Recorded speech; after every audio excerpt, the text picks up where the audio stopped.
The Galactic Academy's cafeteria buzzed with its usual midday chaos.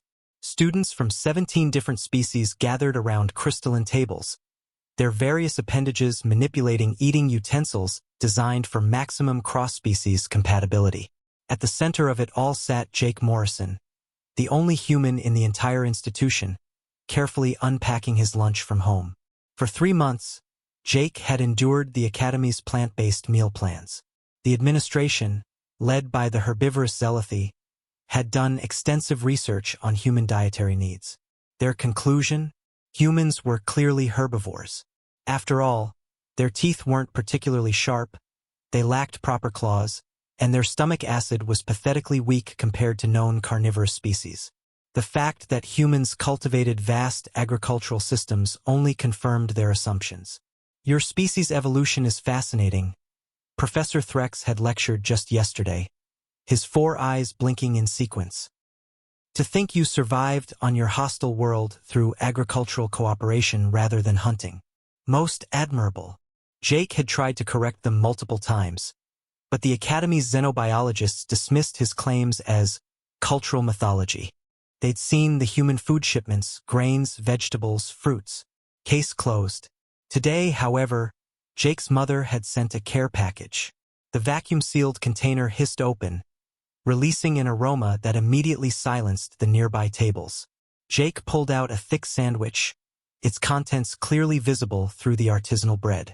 Layers of what his mother called the works, roast beef, turkey, bacon, and ham, glistened with mustard and mayo.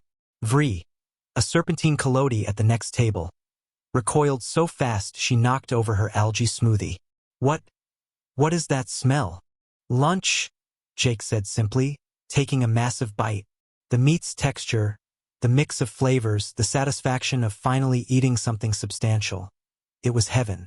That's flesh, whispered Zara, a feathered Altarian whose species had evolved from prey animals. Her crest flattened against her head in instinctive fear. You're eating actual flesh. The cafeteria's noise died completely. Every eye, compound or otherwise, fixed on Jake. He looked up mid-chew, suddenly aware of the attention. A piece of bacon hung from the corner of his mouth. Yeah, he said after swallowing. It's just a sandwich. My mom makes the best ones. She owns a barbecue restaurant back home.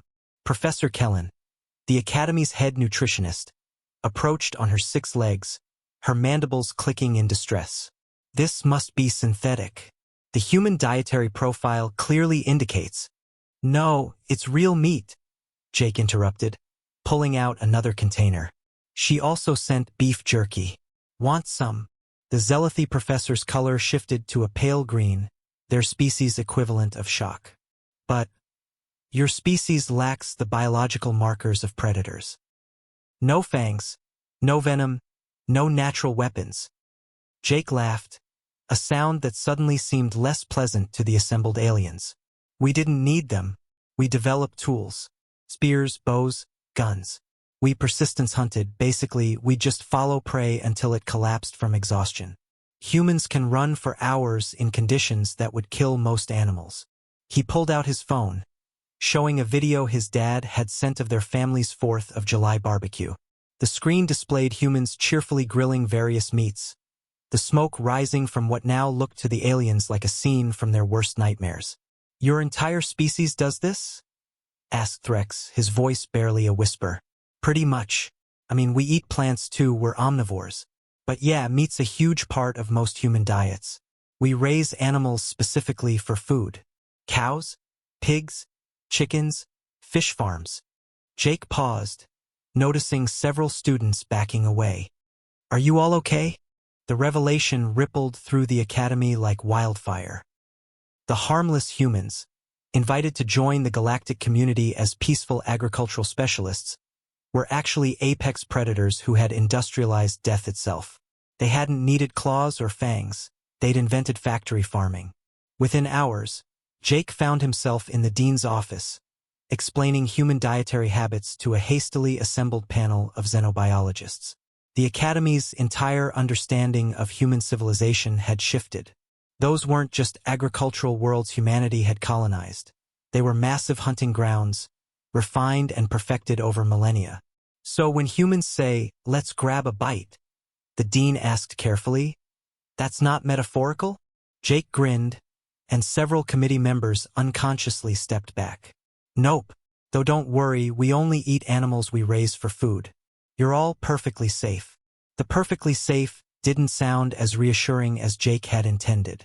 From that day forward, the Academy cafeteria added a new section, sealed and ventilated, exclusively for human dietary needs, and Jake never had to explain why humans were so good at strategic thinking again.